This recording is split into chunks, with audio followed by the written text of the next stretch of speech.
Let us pray in the name of the Father, and of the Son, and of the Holy Spirit. Amen.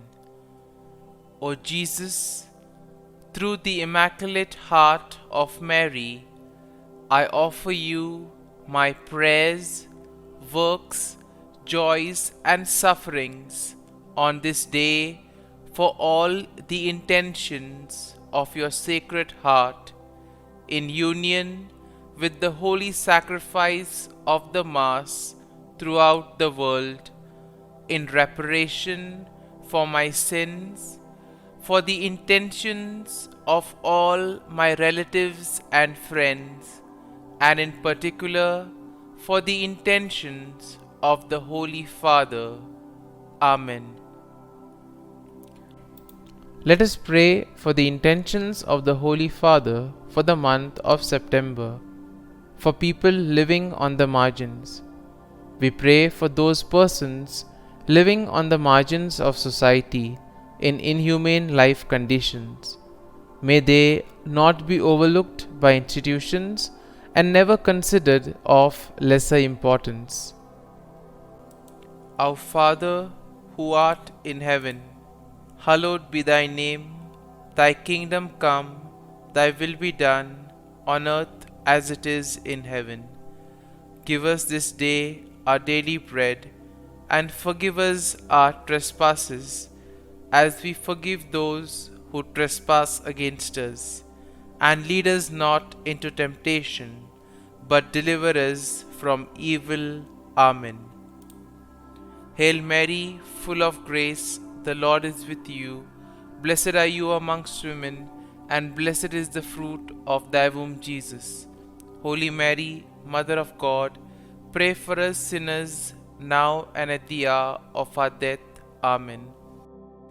Glory be to the Father, and to the Son, and to the Holy Spirit, as it was in the beginning, is now, and ever shall be, world without end.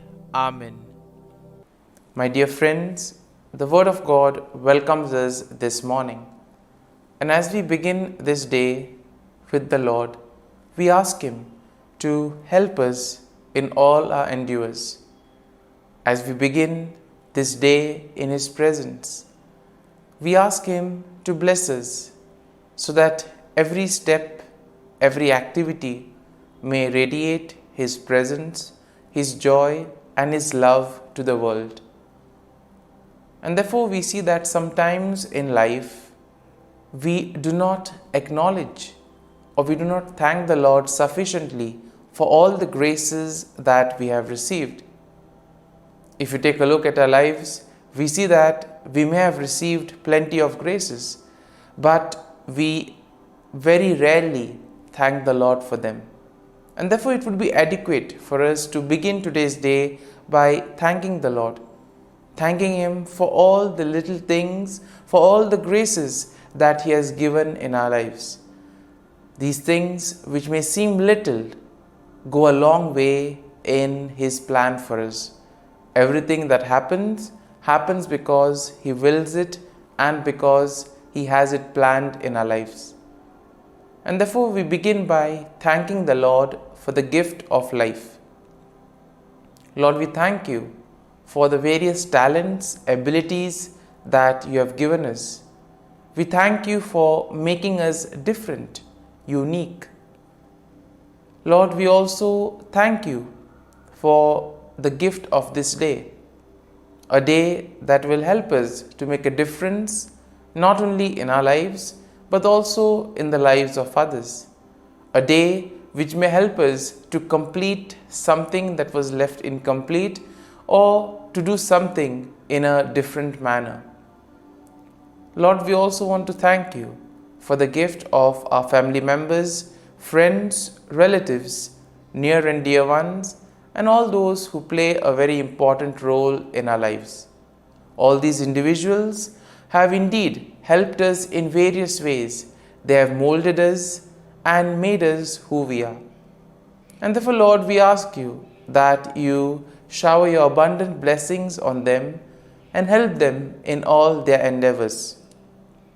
Lord, we also thank you for all the opportunities that you have given us, opportunities to make a difference in the lives of others, or opportunities in order to showcase your gifts and thus help for the common good. Lord, we also thank you for the experiences that you have given us. There may be many experiences which are very happy, joyful experiences which we always want to treasure. But there also may be those experiences which may have been tough, difficult. Nonetheless, these have been learning experiences because these experiences have helped us learn a lot in life. And therefore, Lord, we thank you for giving us these experiences, for helping us become stronger individuals. And Lord, as we offer you this day, we ask you that you may give us all the graces that are necessary so that we may understand your plan in our lives and that we may be able to put into practice all the teachings, all the values that you have taught us. And now, my dear friends, let us reflect and meditate on Psalm 56. Now, as usual, we shall take a look at an overview of the psalm and then we shall go into the details of the psalm. Now, we see that Psalm 56 generally is a psalm of lament that is attributed to David, and it is believed to have been written during a time when David was in distress and he was facing opposition from his enemies. Now, the psalm can be divided into three main sections. The first basically includes a plea for God's mercy and protection, and this is a theme that we will find in verses 1 to 4. Then as we move to verses 5 to 7, we see that there is a kind of a description of the actions and the intentions of David's enemies. And finally, in verses 8 to 13, we see a declaration of trust and praise in God. And therefore, in a way, we can see that this psalm also would help us, especially in times of our difficulties when we face a lot of challenges in life. Now, overall, we see that Psalm 56 will showcase David's plea for God's mercy and protection in the face of opposition. This psalm also highlights the trust that David had in God's faithfulness and power, despite the actions of his enemies. Now, the psalm also encourages us to trust in God's deliverance, and also it emphasizes the importance of praising and honoring God. This psalm, in a very particular manner, serves as a reminder that even in difficult moments, even in times of distress, God is a reliable source of refuge and strength. And having seen the overview of the psalm, let us go into the first section, that is verses 1 to 4. And here we see that in this first section of the psalm, David pleads for God's mercy and protection. We see that David acknowledges his vulnerability and he expresses his trust in God to deliver him. Now, in verses 1 to 2, David asks God to be merciful to him and to take note of his distress. And therefore, when we are also faced with problems in life, we can always turn to the Lord, who is ever willing to help us. In verses 3 to 4, we see that David describes his enemies and their actions. And here we see that he acknowledges that they are constantly opposing him and causing him a lot of trouble. However, we see that David also affirms his trust in God and declares that he will not be afraid. Now, when we move to the second section of the psalm, we see that this section will plainly focus on the actions and the intentions of David's enemies. Now, David describes their malicious intentions and their attempts to harm him. And therefore in verses 5 to 6, we see that he highlights their twisted words and schemes. He portrays their schemes and actions as an attempt to trap him and to bring him down. But despite the enemy's schemes, despite the efforts of the enemies, we see that David remains resolute and expresses confidence that God will ultimately hold them accountable. And therefore, in our lives too, we may find ourselves in situations where we feel that nothing is happening. And it is in these moments where we actually need to place our faith and trust in the Lord. And therefore, David in this psalm gives us a perfect example of that. Now, the third section of this psalm shifts to a declaration of trust and praise in God. Now, here we see that David will express his faith in God's promises and he declares his unwavering trust in him. Now, in verses 8 to 9, we see that David affirms his belief that God is aware of his suffering and that he collects his tears. David also asserts his confidence that God is on his side and ultimately God will deliver him from his enemies. And therefore, as we read verses 10 to 11 of the psalm, we see that David declares his trust in God's word and his power, and therefore stating that he will not fear what mere mortals may do to him.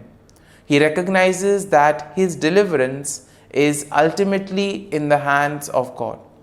And therefore we see that the psalm will conclude in verses 12 to 13, where David expresses his gratitude and he vows to fulfill to God what he has promised. And therefore he acknowledges that God has rescued him from death and therefore God has preserved his life.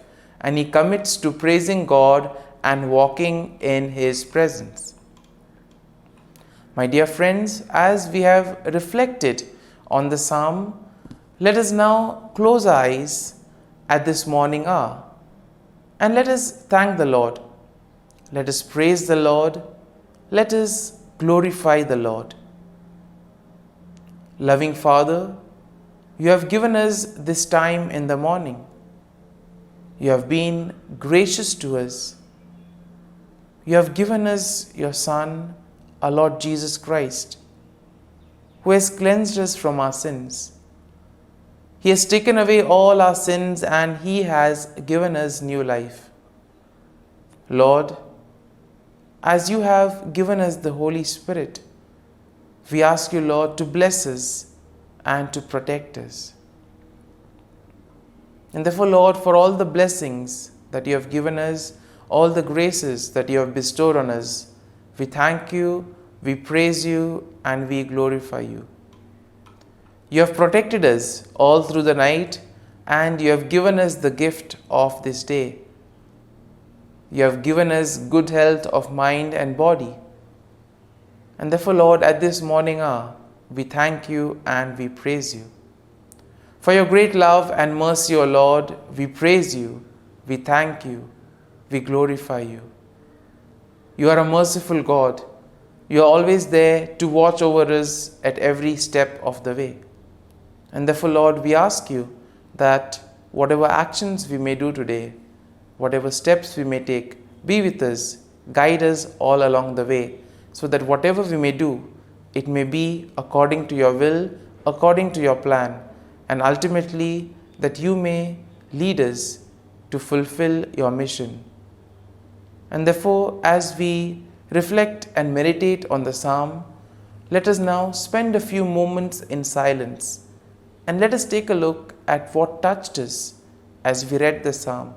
There may be a sentence or there may be a phrase.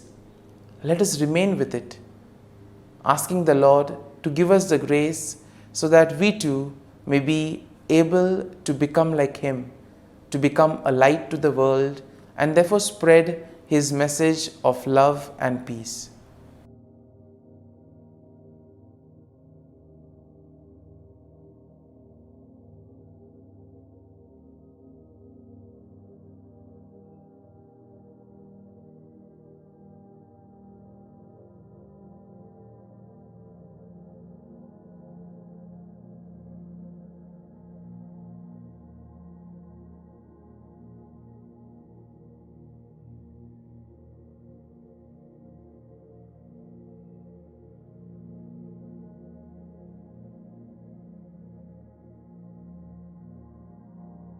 Prayer to Saint Michael the Archangel for protection.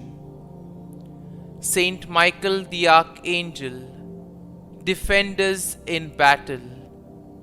Be our defense against the wickedness and snares of the devil. May God rebuke him, we humbly pray. And do thou, O Prince of the heavenly hosts, by the power of God, thrust into hell Satan and all the evil spirits who prowl about the world, seeking the ruin of souls. Amen. Act of Adoration. O Sacrament most holy, O Sacrament divine, all praise and all thanksgiving be every moment thine. Saint Gertrude Prayer for souls in purgatory. Eternal Father, I offer Thee the most precious blood of Thy divine Son, Jesus, in union with the masses said throughout the world today, for all the holy souls in purgatory, for sinners everywhere, for sinners in the universal church, those in my own home and within my family. Amen. May the divine assistance remain always with us, and may the souls of the faithful departed through the mercy of God rest in peace. Amen. Glory be to the Father, and to the Son, and to the Holy Spirit, as it was in the beginning, is now, and ever shall be, world without end. Amen.